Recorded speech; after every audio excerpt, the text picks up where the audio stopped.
हरे कृष्णा, राधे राधे। आज हम आपको बैसाख मास का 17वां अध्याय सुनाएंगे। श्रुत कीर्ति बोले, हे मुनीश्वर, मैंने बैसाख के फलदायक सब धर्म सुने, परंतु सुनते सुनते अभी मेरी तृप्ति नहीं होती। अतः भुक्ति मुक्ति के दाता विष्णु भगवान को प्रसन्न करने वाले दिव्य धर्मों का वर्णन करिए। राजा के इन वचनों को सुन अति प्रसन्न हो श्रुतदेव जी बोले, हे राजन, मैं पाप को नष्ट करने वाली एक कथा फिर कहता हूँ, तू चित्त लगाकर सुन। यह बैसाख के धर्म संबंधी मुनियों द्वारा प्रसिद्ध है। पंपा तीर पर एक शंख नाम का महायशस्वी ब्राह्मण सिंह के बृहस्पति में गोदावरी नदी के किनारे आया और भीमरथी के पार कंटक युक्त और पहाड़ी वन में गया, जहाँ न कोई मनुष्य था न जल ही था। ऐसे बैसाख के ताप से कठिन मध्याह्न के समय वह ब्राह्मण वृक्ष की छाया में बैठ गया। उसी समय एक दुराचारी व्याध धनुष लेकर आया। उसने सूर्य के समान चमकते हुए कुंडल पहने हुए ब्राह्मण को देखकर बांध दिया और फिर उसके कुंडल, जूता, छत्र, रुद्राक्ष की माला, कमंडल सब छीन लिए, फिर छोड़ दिया। तब वह ब्राह्मण उस दुष्ट से छूटकर नंगे पांव धूप से जलती हुई रेती में चलने लगा, जहाँ पीने को जल तक नहीं था।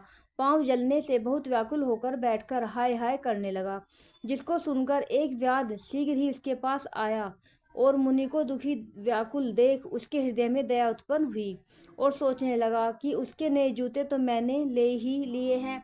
अतः उसने उस ब्राह्मण को, जिसके पांव धूप से जल रहे थे, अपनी पुरानी जूती दे दी। उन जूतों को लेकर ब्राह्मण अत्यंत सुखी हो व्याध को आशीर्वाद देने लगा कि तू सुखी हो, तूने बैसाख में जो है दान दिया है, इससे तेरे पुण्य उदय हो आए हैं, जिसके प्रभाव से विष्णु भगवान भी प्रसन्न हो जाते हैं। ऐसे वाक्य सुनकर व्याध अत्यंत विस्मित हो ब्राह्मण से बोला, हे महाराज, मैंने आपकी वस्तु लेकर पुरानी दी है, भला इसमें मेरा क्या पुण्य है? हे ब्राह्मण, बैसाख धर्म क्या है और हरि कौन है, यह आप मुझसे कहिए। व्याध के ऐसे वचन सुनकर शंख प्रसन्न हुए और बैसाख की प्रशंसा करने लगे। सब धर्मों को का फल तो जन्मांतर से मिलता है, परंतु बैसाख में इस पापाचारी दुर्बुद्धि दुरात्मा व्याध ने पात्र दान किया, जिसके फल से तत्काल सद्बुद्धि हो गई। संपूर्ण दान, तप, बड़े बड़े यज्ञ और तीर्थ यात्रा करने से विष्णु भगवान प्रसन्न नहीं होते हैं, परंतु बैसाख धर्म करने से प्रसन्न हो जाते हैं।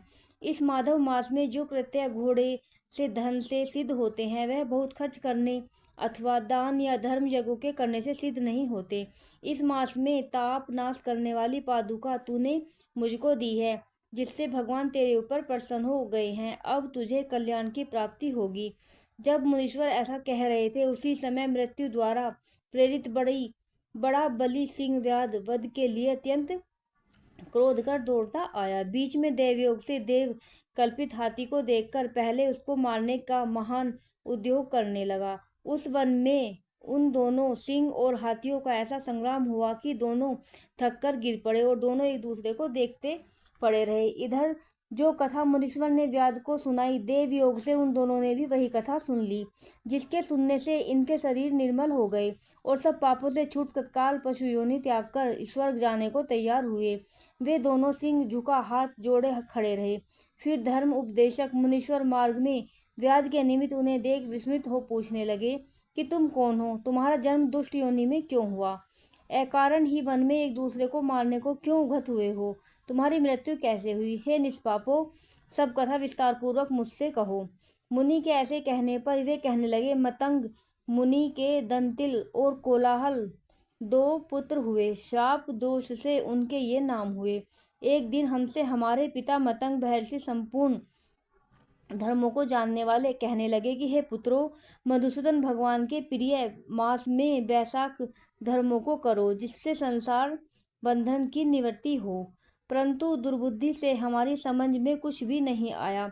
पिता के वाक्य सुनकर मुझ दंतिल को अत्यंत क्रोध आया और कोलाहल मदोमंत हो गया। तब धर्म की लालसा वाले हमारे पिता ने क्रोधित हो शाप दिया कि हे दंतिल, अपने क्रोध के कारण तू सिंह होगा और मदोमंत कोलाहल हाथी होगा। तब हम बहुत दुखी होकर शाप निवृत्ति के लिए प्रार्थना करने लगे। तब पिता ने शाप मोक्ष का उपाय बताया कि तुम दोनों पशु योनि पाकर थोड़े दिन पीछे एक दूसरे को मारने को उद्यत हो जाओगे।